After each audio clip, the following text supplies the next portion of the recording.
Sometimes you have to burn it all to rebuild yourself. The champagne flute felt heavier than it should have in my hand as I watched Elena work the room like the predator she'd always been. Her laugh, that crystalline sound that used to make my chest tight with affection, now cut through the air like breaking glass. She'd positioned herself perfectly under the chandelier in our dining room, the light catching the diamond earrings I'd bought her for our 5th anniversary, back when I still believed in us. Everyone, everyone! Elena's voice rose above the chatter of Ashwood's finest social climbers.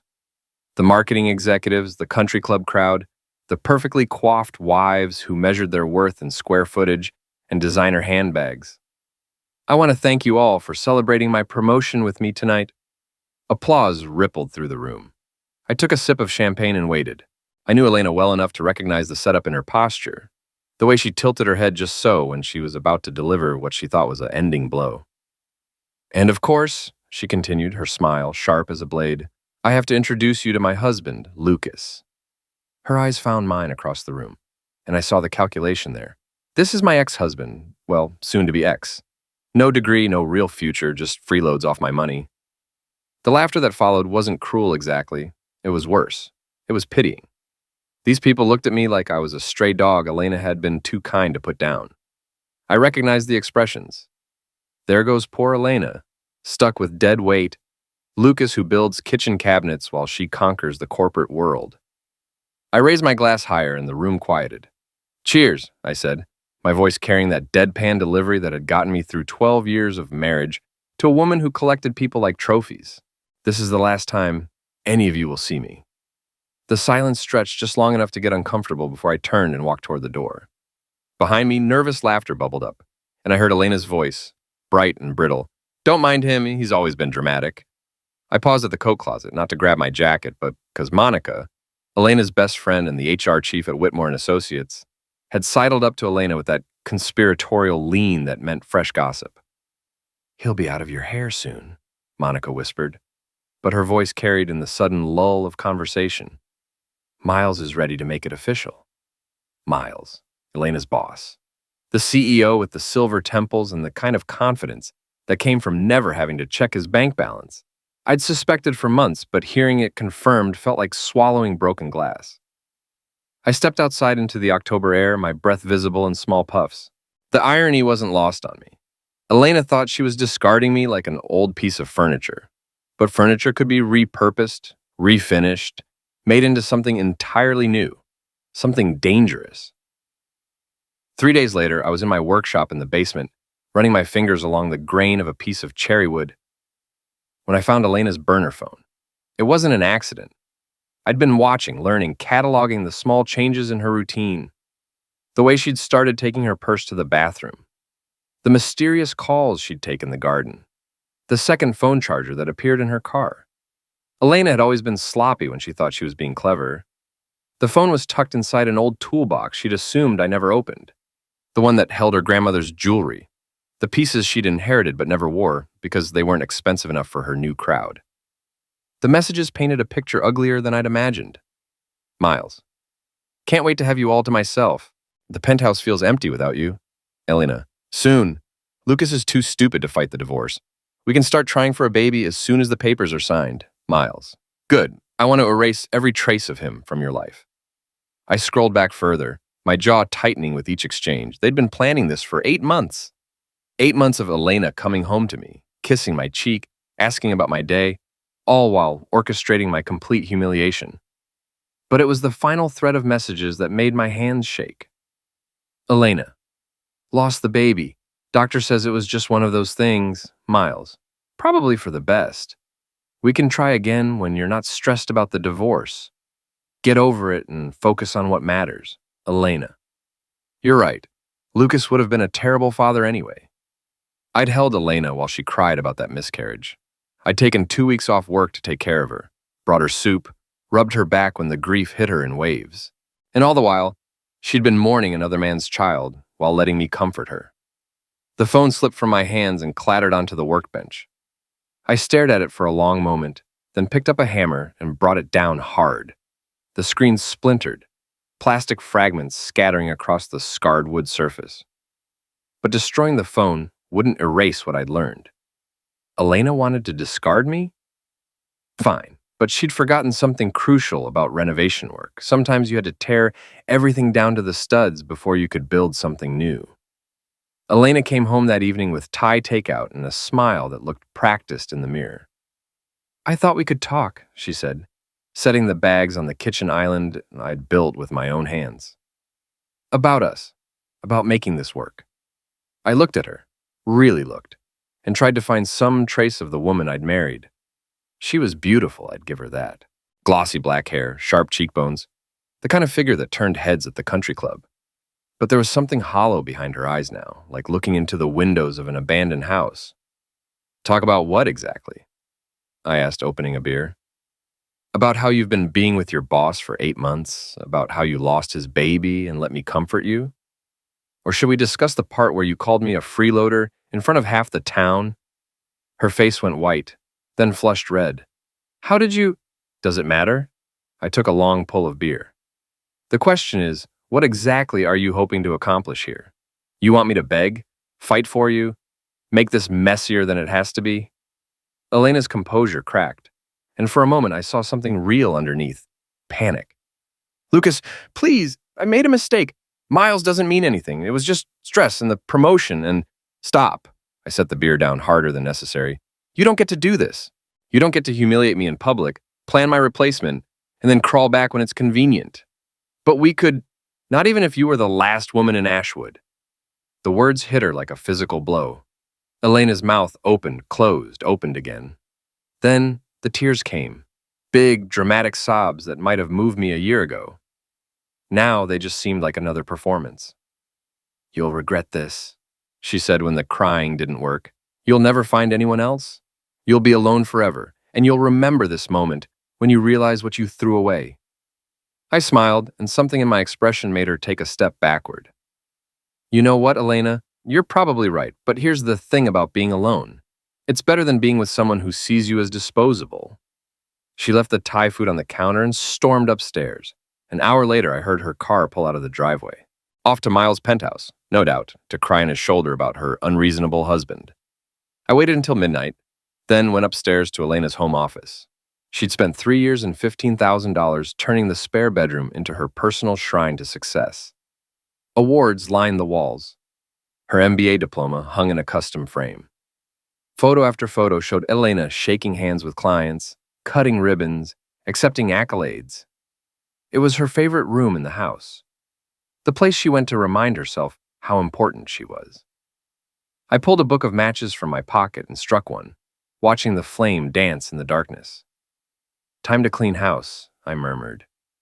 The fire started small, just Elena's diploma curling at the edges, the expensive frame warping in the heat. But it spread quickly, hungrily devouring years of carefully curated success. The awards melted. The photographs blackened and twisted. The custom desk I'd built for our second anniversary, back when I still believed I was building something permanent, crackled and split as the flames consumed it. I stood in the doorway and watched it burn, thinking about renovation. Sometimes you had to destroy something completely before you could create something better in its place. The smoke alarm shrieked, but I'd already disabled the one in the hallway. By the time the fire department arrived, Elena's shrine would be nothing but ash and memory, just like our marriage. The rusty buckle sat on the outskirts of Ashwood like a scab on otherwise pristine skin. It was the kind of place the country club crowd pretended didn't exist.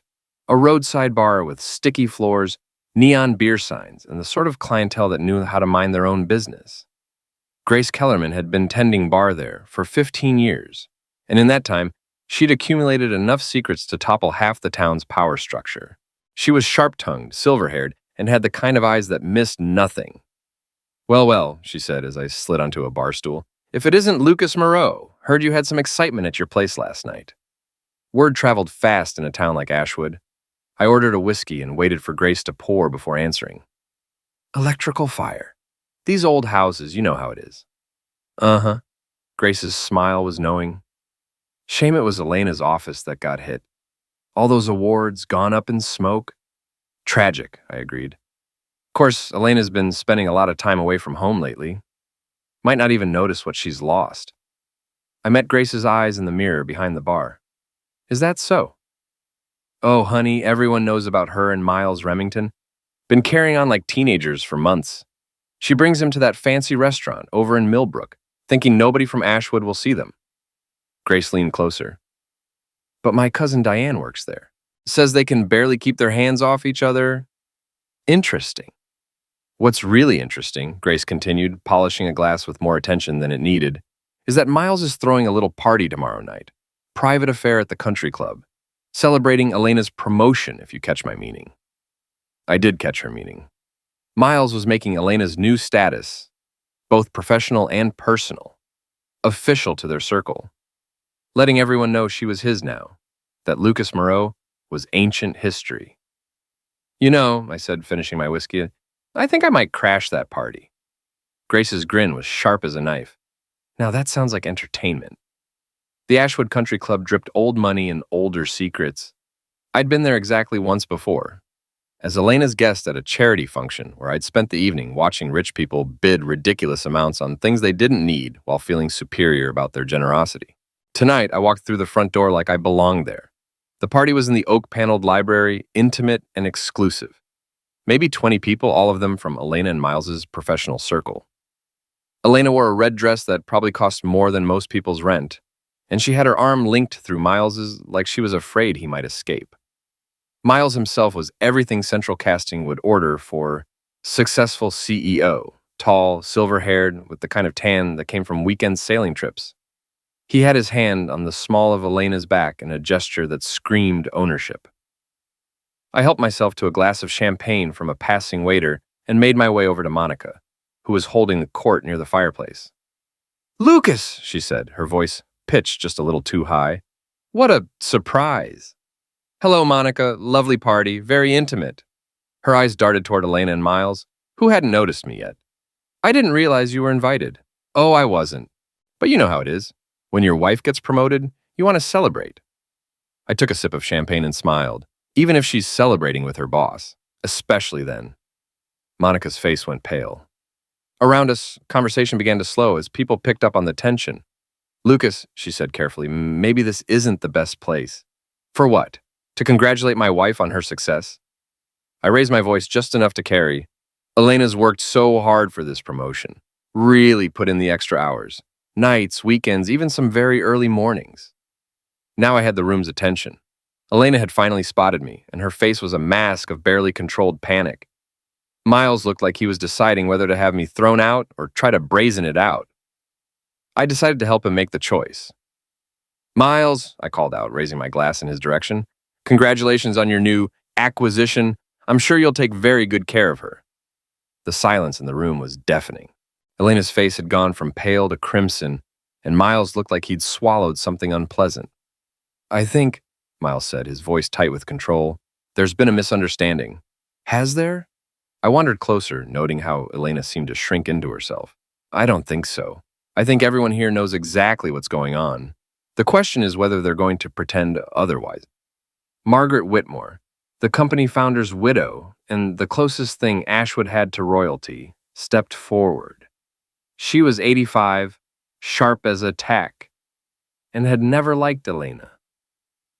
"Young man," she said, her voice carrying the authority of old money and older power, "perhaps you'd care to elaborate?"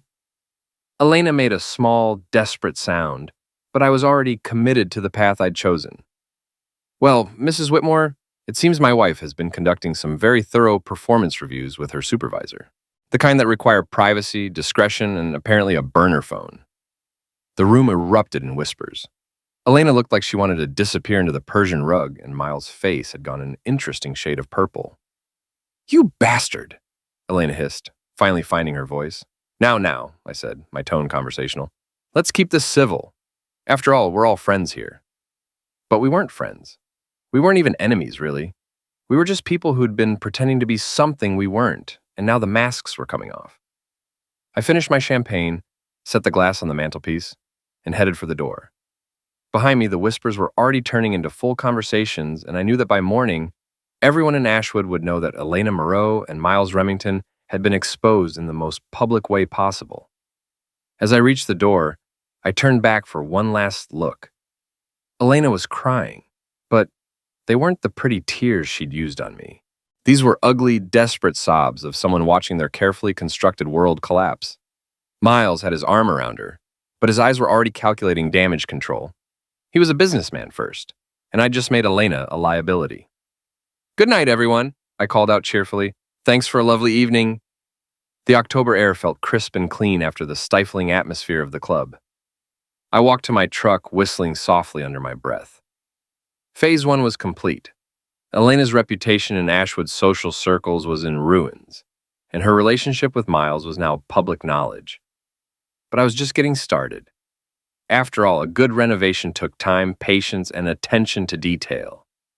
And I'd always been very good at my work. Owen McCarthy had been my best friend since high school, back when we were both too young to understand that the world was designed to grind up people like us. He'd tried to beat the system by becoming a cop, spent 15 years watching the law protect the wrong people, then quit to become a private investigator. Now he specialized in what he called gray area work, the kind of investigations that lived in the spaces between legal and illegal, ethical and necessary. "You've got balls, I'll give you that," he said, sliding into the booth across from me at the Rusty Buckle. "The whole town's talking about last night?" "Good," I said. "Let them talk." Owen signaled Grace for a beer, then leaned back and studied me with cop eyes. "This isn't like you, Lucas. You've always been the guy who takes the high road even when it screws you over. Maybe I got tired of being screwed over. Or maybe you're about to do something stupid that'll land you in jail." Owen's beer arrived, and he took a long pull. "Talk to me. What's the end game here?" I'd been asking myself the same question. What did I want? Elena gone? Miles destroyed? The whole corrupt system that had made them possible burned to the ground? "I want them to understand what it feels like," I said finally, "to be discarded, humiliated, to watch everything they've built turn to ash. And then what? Then I disappear, start over somewhere else, maybe Montana, build houses for people who pay their bills and don't think they're better than everyone else." Owen nodded slowly. "Okay, but if you're going to do this, do it right. Don't leave fingerprints, don't give them ammunition to use against you, and for God's sake, don't do anything that'll get you arrested." "I'm not planning to end anyone, Owen. I know. But there are other ways to destroy yourself going after revenge. Trust me, I've seen it happen."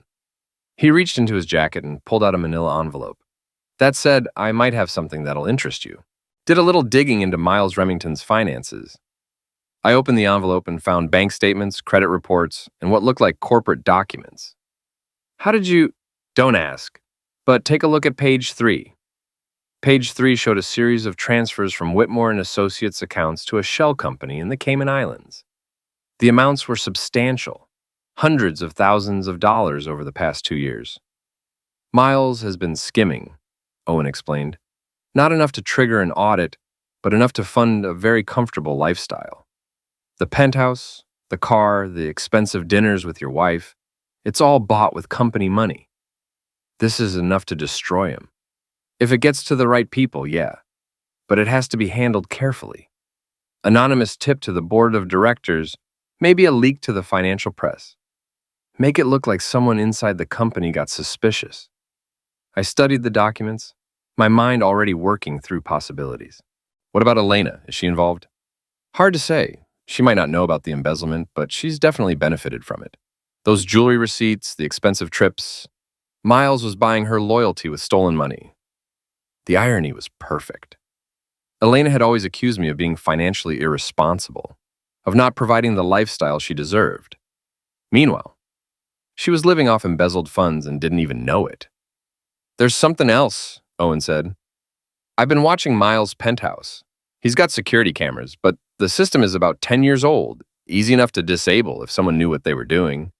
Are you suggesting—" "I'm not suggesting anything, just mentioning that if someone wanted to pay Miles a visit, it wouldn't be impossible." Grace appeared at our table with another round, her timing perfect as always. "You boys planning something interesting?" "Just catching up," I said. "Uh-huh." Grace's smile was knowing. "Well, if you need any local intelligence, you know where to find me.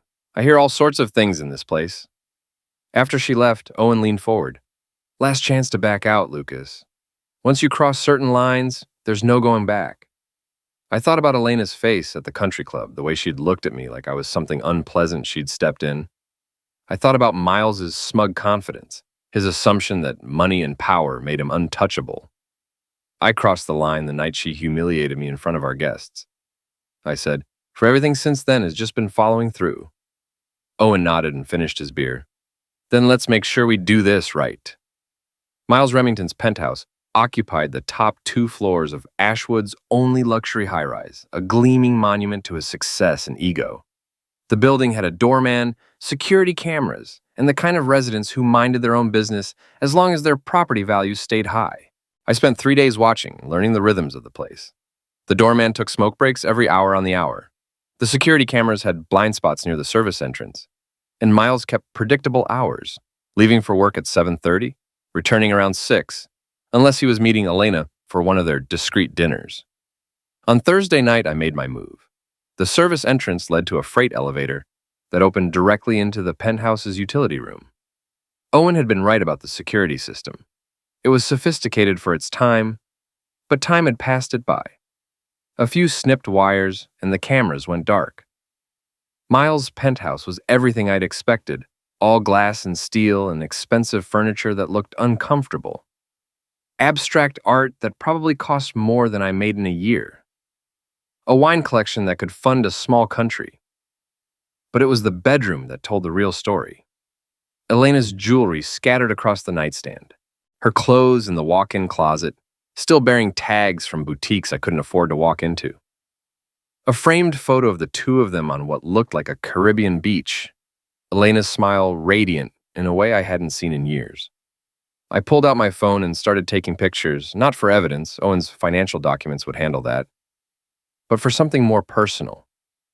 I wanted Elena to know that I'd been here, in the space she'd thought was private and safe. The living room held more treasures. Miles's laptop, carelessly left open on the coffee table.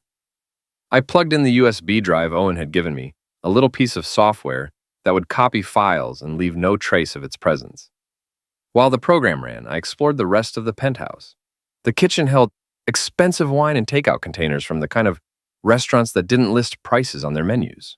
The second bedroom had been converted into an office, its walls lined with awards and photographs of Miles shaking hands with politicians and celebrities. But it was the desk that made me smile. Sitting right there in the open, as if Miles had never considered that someone might come looking, was a ledger detailing his embezzlement scheme. Dates, amounts, account numbers, everything Owen had found, and more. The man's arrogance was breathtaking. He'd been stealing from his own company for years, funding his lifestyle and his seduction of my wife. And he'd kept records like he was proud of it. I photographed every page, then returned the ledger to exactly where I'd found it. Miles would never know I'd been here, but the evidence would find its way to the right people soon enough. The laptop finished copying, and I pocketed the USB drive. Time to leave my calling card. I'd brought a can of red spray paint and a bag of sawdust from my workshop. In the living room, I wrote "Home Wrecker" across the floor-to-ceiling windows in letters 3 feet tall. The sawdust went into the wine collection, every bottle opened, every vintage ruined. But the piece de resistance was the bedroom. I arranged Elena's jewelry to spell out "Hoe" across the white silk comforter, then left a note on Miles's pillow. "Looks like your ride's as reliable as your morals. L." By the time I made it back to the service elevator, I was grinning like a teenager who'd just pulled the perfect prank. Miles would come home to find his sanctuary violated, his secrets exposed, and his girlfriend's reputation literally spelled out in diamonds and pearls. The doorman was still on his smoke break when I slipped out through the service entrance. I drove home through Ashwood's quiet streets, already imagining the look on Miles's face when he discovered what I'd left for him. Phase 2 was complete. Now things would start getting interesting. The call came at 2 a.m, Miles's voice tight with barely controlled rage. "You son of a witch," he said without preamble. "You think you're clever?" I'd been expecting this. "Miles, working late again? You broke into my home. You destroyed my property. That's felony breaking and entering, criminal mischief." "Did I?" I interrupted. "That's a serious accusation. I hope you have proof." The silence stretched long enough that I could almost hear him thinking. Of course he had no proof. The security cameras had been disabled, and I'd been careful not to leave fingerprints. More importantly, calling the police would mean explaining why someone had targeted him specifically, which would lead to uncomfortable questions about his relationship with Elena. "What do you want?" he asked finally. "Want? I don't want anything from you, Miles. You've already given me everything I need. If this is about Elena, this isn't about Elena. This is about you thinking you can take whatever you want without consequences." "You're making a mistake," Miles said, his voice dropping to what he probably thought was a threatening tone. "I have resources, connections. I can make your life very difficult." I laughed, and the sound seemed to catch him off guard. "Miles, my life is already difficult. My wife is being with her boss, my marriage is over, and half the town thinks I'm a loser. What exactly are you going to do to me that hasn't already been done?" You can what? Fire me? I'm self-employed, ruin my reputation? Elena already handled that. Take away my money? I don't have any." The silence was longer this time. "Here's the thing about having nothing left to lose," I continued. "It's incredibly liberating. You should try it sometime." "This isn't over," Miles said. "No," I agreed. "It's not." He hung up and I lay back in bed, staring at the ceiling. Tomorrow, Owen would make an anonymous call to the Whitmore and Associates Board of Directors. The financial documents would find their way to the right people, and Miles Remington would discover that stealing from your own company was a lot harder to explain than a messy divorce. But first, he'd probably try to intimidate me. Men like Miles always believed that problems could be solved with money or muscle, and since money wouldn't work on someone who had nothing, that left muscle. I was actually looking forward to it. Jordan Voss was the kind of man who solved problems with his fists and asked questions later. He worked for Miles in some vague capacity. Security consultant, the business card said. But everyone knew what that really meant. He was muscle, pure and simple. The sort of guy who made uncomfortable conversations go away. He showed up at my house on Friday night, just after 11. I was in the workshop, putting the finishing touches on a cabinet that would probably never be delivered, when I heard the back door creak open. Most people would have panicked, called the police, grabbed a tool, barricaded themselves in a room. But I'd been expecting this visit, and I'd prepared accordingly. The workshop had always been my sanctuary, the place where I could create something beautiful from raw materials. But it was also full of tools that could double as tools, and I knew every inch of the space in the dark. Jordan made it halfway down the basement stairs before he triggered the first trap.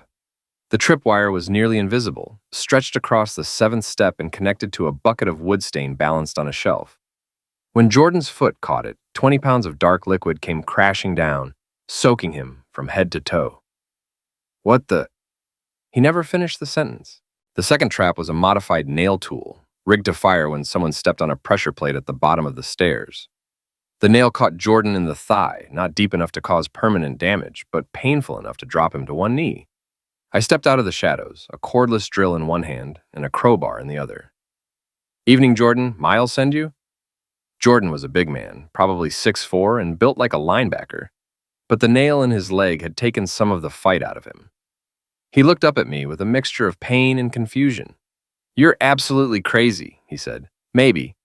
But I'm crazy with a workshop full of power tools, and you're hurt on my floor." I hefted the drill, its motor whining as I pulled the trigger. "Want to tell me why you're here? Miles wants you to back off. Stop harassing him. Stop bothering Elena. Walk away, and nobody gets hurt." "Interesting definition of nobody gets hurt," I said, nodding toward his wounded leg. "But I appreciate the message. Here's mine for Miles. Next time, send someone who can spell intimidation." Jordan tried to stand, winced, and sat back down. "You can't keep this up. Miles has resources." "Miles has problems," I interrupted. "Big ones. The kind that make vindictive ex-husbands seem pretty minor by comparison." I could see the confusion in Jordan's eyes. He was muscle, not brains, and he had no idea what I was talking about, which meant Miles hadn't told him about the embezzlement, the financial records, or the anonymous tip that was probably being reviewed by the board of directors at that very moment. "Get out of my house," I said, "and tell Miles that if he sends anyone else, I won't be so gentle." Jordan limped up the stairs, leaving a trail of dark streaks and wood stain. I heard the back door slam, then the sound of a car engine starting. I cleaned up the mess, reset the traps, and went upstairs to pour myself a drink. Tomorrow, Miles would realize that intimidation wasn't going to work. He'd have to try something else, or risk having his carefully constructed world collapse around him. Either way, I was ready. Grace was polishing glasses when I walked into the Rusty Buckle the next evening, but her smile told me she'd been expecting me. Well, well, she said, setting down the glass. Heard you had some excitement last night. News travels fast. Jordan Voss isn't exactly subtle. Came in here around midnight, hurt and furious, demanding to know who the heck you really are. Grace's grin was sharp. I told him you were just a carpenter who didn't like uninvited guests. I ordered a whiskey and waited for the rest of the story. But here's the interesting part, Grace continued, leaning across the bar. Elena came in about an hour later, looking like she'd been crying. Ordered 3 shots of tequila and started talking about how everything was falling apart. What did she say? Oh, honey, she said a lot of things. How Miles was acting paranoid, how he'd gotten some kind of phone call that had him spooked, how she was starting to think maybe she'd made a mistake. The anonymous tip had reached its target then. Owen's contact on the board of directors had probably called an emergency meeting, and Miles was scrambling to explain why company funds had been flowing into his personal accounts. She asked about you, Grace added. Wanted to know if you'd been in here. What you were planning. I told her that wasn't my business to share. Appreciate that. Of course, I might have mentioned that you seemed different lately. More focused, like a man with a purpose. Grace poured herself a shot of whiskey and raised it in a mock toast. To purpose. We drank, and I felt the liquor burn away some of the tension I'd been carrying. Elena was starting to crack. Miles was under investigation, and Jordan's failed intimidation attempt had probably made things worse for everyone involved. There's something else, Grace said, her voice dropping to a conspiratorial whisper. My cousin Diane, the one who works at that fancy restaurant in Millbrook? She says Miles and Elena had dinner there last night, and it didn't go well. Define didn't go well. Shouting match in the parking lot. Elena accused Miles of dragging her down with him, said she was tired of being his dirty little secret. Miles told her she was lucky he'd given her the time of day. So the cracks were showing. Miles was under pressure from the board investigation, and Elena was realizing that her meal ticket might not be as reliable as she'd thought. They deserve each other, I said. Maybe, but deserving something and getting it are 2 different things. Grace refilled my glass without being asked. Word is Elena's been calling around, trying to find another job. Seems like Whitmore and Associates might not be the stable career move she thought it was. That was interesting. If Elena was job hunting, it meant she knew about the investigation, or at least suspected that Miles's position was in jeopardy. She was already planning her exit strategy, ready to abandon him the same way she'd abandoned me. You know what the really funny part is? Grace continued.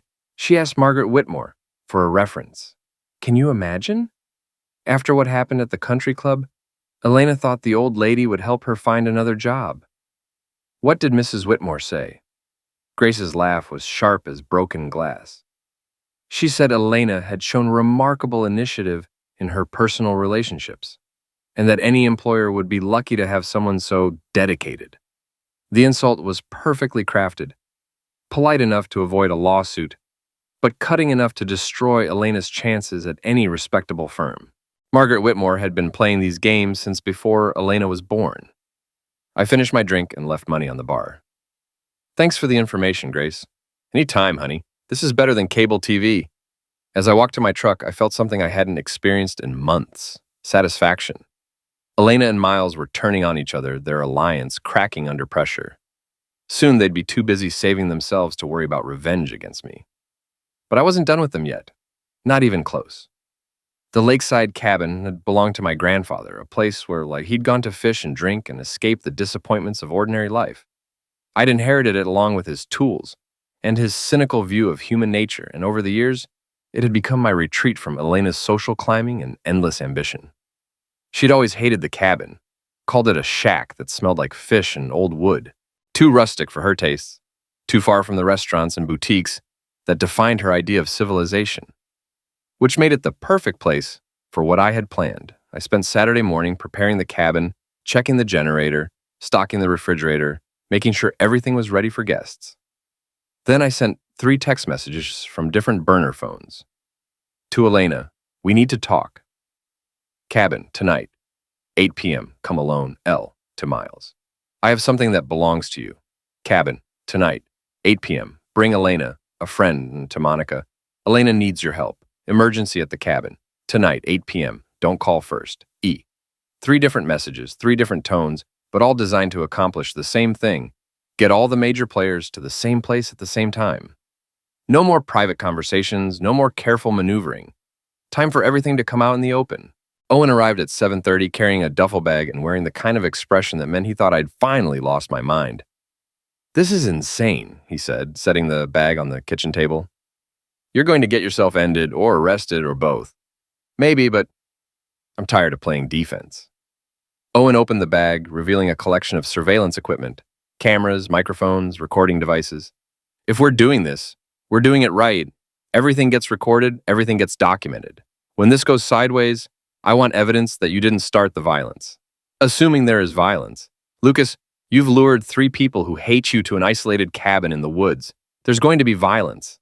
He was probably right. Elena would be desperate, Miles would be cornered, and Monica would be looking for someone to blame for the mess her friend had created. Put them all in the same room with the man who'd orchestrated their downfall, and things would get ugly fast. But that was exactly what I wanted. No more whispered conversations, no more careful social maneuvering. Just raw, honest emotion and the consequences that came with it. Owen finished setting up the equipment and checked his watch. "They'll start arriving soon. Last chance to call this off." "Not a chance." "Then, at least tell me you have an exit strategy." I smiled and pulled back the curtain, revealing the lake beyond. A small motorboat bobbed at the dock, its engine recently serviced and ready to go. "Always have a backup plan," I said. Owen shook his head but didn't argue. He knew me well enough to recognize when my mind was made up. And despite his concerns, I could see the anticipation in his eyes. He wanted to see how this played out almost as much as I did. At 8 o'clock exactly, headlights swept across the cabin's windows. The first guests had arrived. Elena came alone, which surprised me. I'd expected her to bring backup, or at least to coordinate with Miles, but she walked up the gravel path by herself, her heels clicking against the stones, her face pale in the porch light. She was still beautiful. That hadn't changed. But there was something desperate in her posture now, a brittleness that hadn't been there during our marriage. Success had always been Elena's favorite obsession, and withdrawal was making her dangerous. "Lucas," she said when I opened the door, "we need to talk. That's why you're here." She stepped inside, her eyes taking in the cabin's rustic interior with the same distaste she'd always shown. "This place hasn't changed. Neither have you. Still judging everything by whether it meets your standards." Elena's jaw tightened. "I didn't come here to fight." "No? Then why did you come?" She moved to the window, staring out at the dark lake. "Because everything is falling apart, and I think you're the only one who can stop it." "Interesting theory. What makes you think I'd want to stop it?" "Because despite everything, you're not cruel. You're angry, and you have every right to be. But you're not the kind of man who destroys people for sport." I almost laughed. Elena still saw me as the same passive, accommodating husband she'd married. She had no idea how much I'd changed, how much her betrayal had burned away everything soft and forgiving in my nature. "You might be surprised," I said. Before Elena could respond, more headlights swept across the windows. Miles' BMW pulled up behind Elena's car, and I could see 2 figures in the front seat. "You didn't come alone?" I observed. Elena's face went white. "I didn't know he was coming." "But you're not surprised. Miles has been paranoid lately. He's convinced you're trying to destroy him." "Smart man." The front door opened without a knock, and Miles walked in like he owned the place. He was followed by Monica, who looked confused and slightly annoyed. "What the heck is this?" Miles demanded, his eyes moving from Elena to me and back again. "A conversation," I said. "Long overdue." Monica stepped forward, her confusion turning to anger. "Elena, your text said there was an emergency. What's going on?" "I didn't send any text," Elena said quietly. The pieces were falling into place, and I could see understanding dawn on their faces. They'd all been played, manipulated into coming here by someone who'd studied their weaknesses and exploited them perfectly. "You," Miles said, his voice tight with rage. You set this up. Guilty as charged. Miles took a step toward me, his hands clenched into fists, but Elena grabbed his arm. Don't, she said. That's what he wants. She was right, but not for the reasons she thought. I didn't want violence. I wanted truth. And sometimes the only way to get truth was to strip away all the polite pretenses and force people to show who they really were. Sit down, I said, gesturing to the cabin's small living area. All of you, it's time we had an honest conversation. I'm not sitting anywhere, Miles said. I'm calling the police. He pulled out his phone, then stared at the screen with frustration. No signal. Cell tower's been down all week, I lied smoothly. Storm damage. But don't worry, we won't need outside help for this. Monica was looking around the cabin with growing unease. This is insane. Elena, we're leaving. No, Elena said, surprising everyone. Lucas is right. We need to talk. She moved to the couch and sat down, her posture rigid but determined. After a moment, Monica joined her, leaving Miles standing alone by the door. What do you want? Miles asked. I want you to admit what you've done, all of it. The affair, the embezzlement, the lies. I want it on record. Miles' laugh was harsh. You're delusional if you think. The board of directors received some interesting documents yesterday, I interrupted. Bank records, transfer receipts, a very detailed ledger of your creative accounting practices. They've called a special meeting for Monday morning. The color drained from Miles's face. You can't prove anything, can I? I pulled out my phone and scrolled through the photos I'd taken in his penthouse. Nice handwriting, by the way. Very thorough record-keeping for someone who claims innocence. Elena was staring at Miles with growing horror. What is he talking about? What embezzlement? Nothing, Miles said quickly. He's lying. $2.3 million over 18 months, I said, showing Elena the photos. Funneled through shell companies, used to fund a lifestyle your salary couldn't support. The penthouse, the cars, the expensive dinners, all bought with stolen money. That's not possible, Elena whispered. The jewelry he bought you? Company funds? The Caribbean vacation? Company funds. Heck, even the champagne at your promotion party was paid for with money he stole from his own employer. Elena stood up slowly, her face a mask of betrayal and rage. You used me, she said to Miles. You bought me with stolen money. Elena, let me explain. Explain what? How you turned me into an accessory to embezzlement? How you made me complicit in your crimes? You didn't know, Monica said quickly. Nobody could prove you knew. Could they prove she didn't know? I asked. When the FBI starts investigating, when they freeze all the accounts and trace every transaction, do you think they'll believe Elena had no idea where the money was coming from? The question hung in the air like smoke. Elena sank back onto the couch, her face pale with understanding. She wasn't just Miles' mistress. She was potentially his accomplice, whether she'd known it or not. You bastard, she whispered, but I wasn't sure if she was talking to Miles or me. There's more, I said, pulling out another phone. Would you like to hear the recording of you and Miles discussing how to frame me for domestic misuse?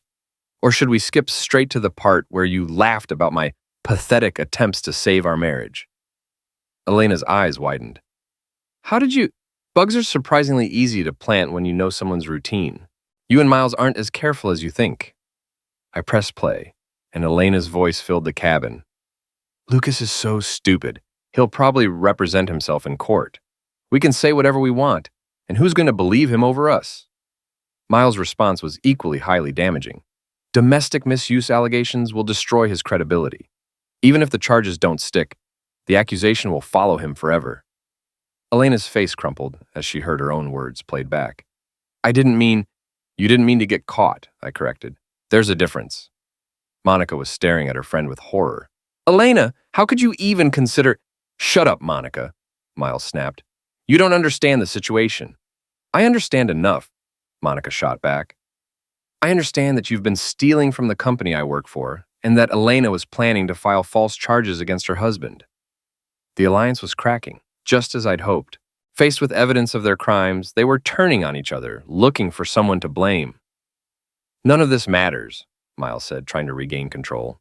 You can't use illegally obtained evidence in court. Who said anything about court? I asked. I was thinking more along the lines of social media. YouTube, Facebook, Instagram. Amazing how fast information spreads these days.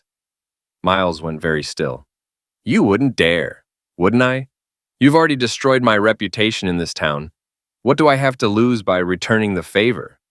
The truth was, I had no intention of posting anything online, but Miles didn't know that, and the threat was enough to make him sweat. What do you want? He asked again, his voice strained. I want a confession. All of it. The embezzlement, the affair, the plan to frame me. I want it recorded, signed, and witnessed. And if we refuse? I shrugged. Then Monica goes back to Whitmore and Associates and tells the board everything she's heard tonight. The recordings get leaked to the press, and you all get to explain your actions to a federal prosecutor. Elena was crying now, ugly sobs that shook her whole body. This is all your fault, she said to Miles.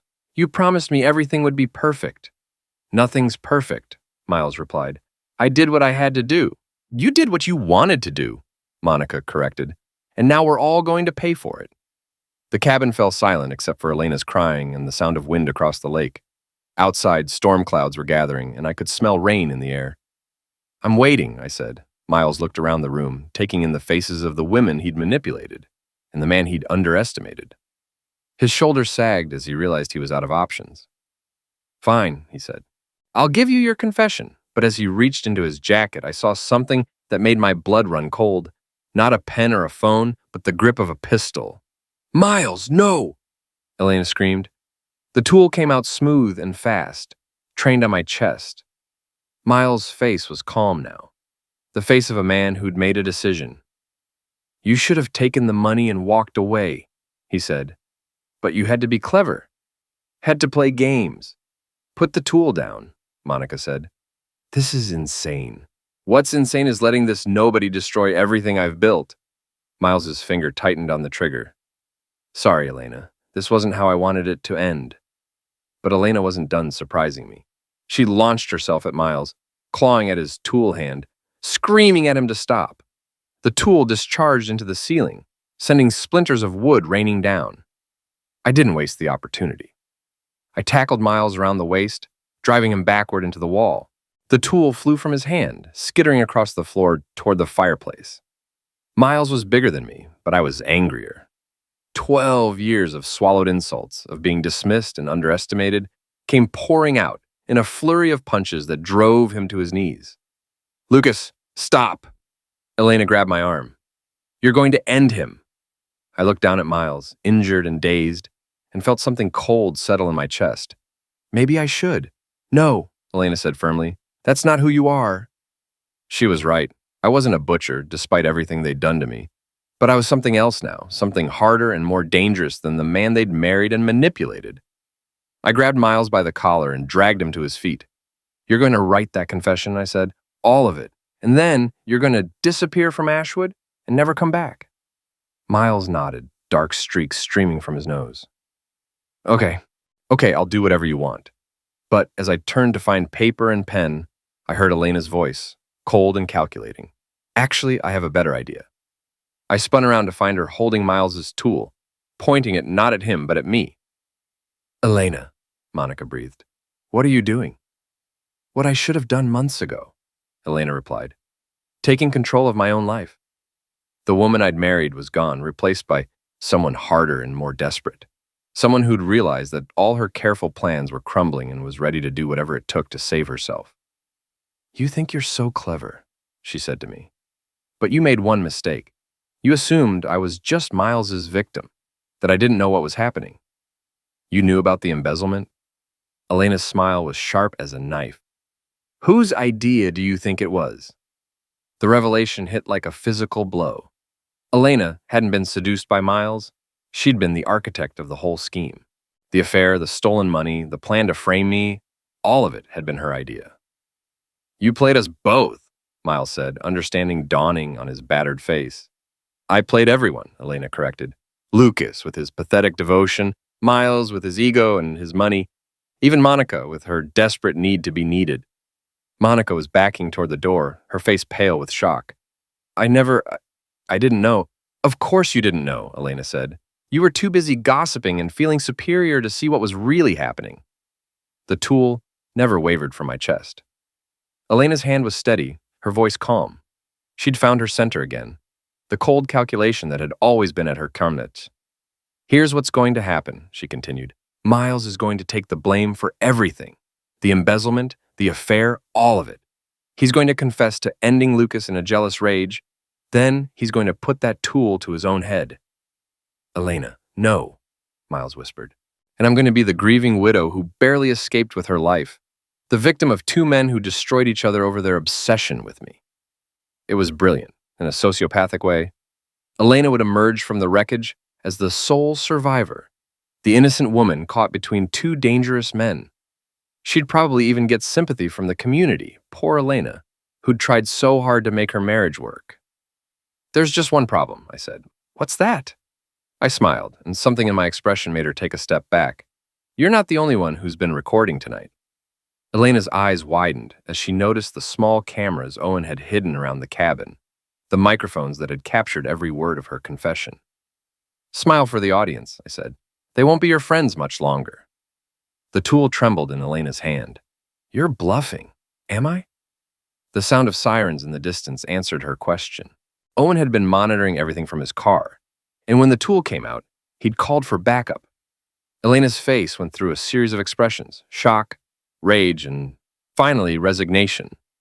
The mask she'd worn for so long finally slipped away, revealing the cold, calculating woman underneath. You always were smarter than you looked, she said, and you were always exactly as heartless as I feared.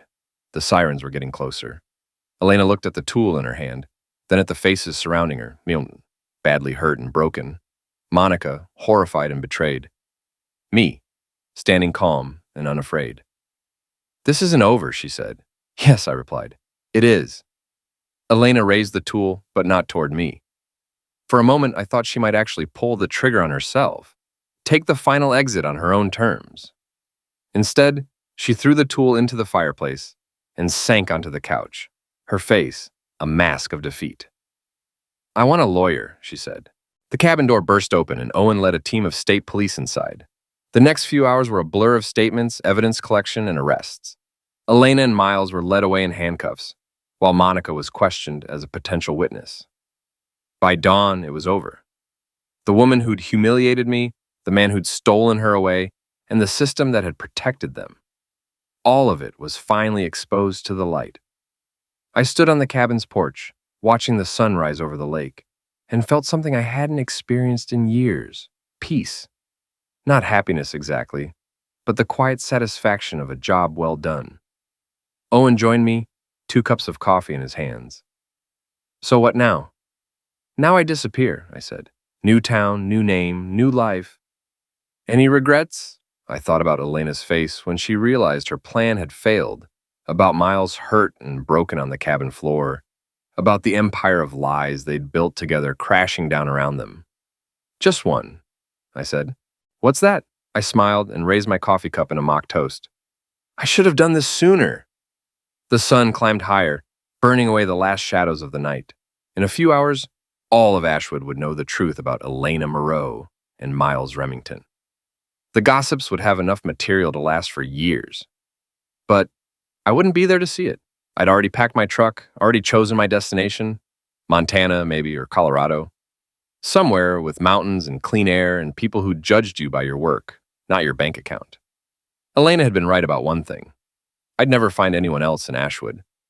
But Ashwood was a small place, and the world was full of possibilities. I finished my coffee, walked to my truck, and drove away without looking back. In the rearview mirror, I could see smoke rising from the cabin's chimney, carrying the ashes of my old life up into the morning sky. The last toast in Ashwood was finally over.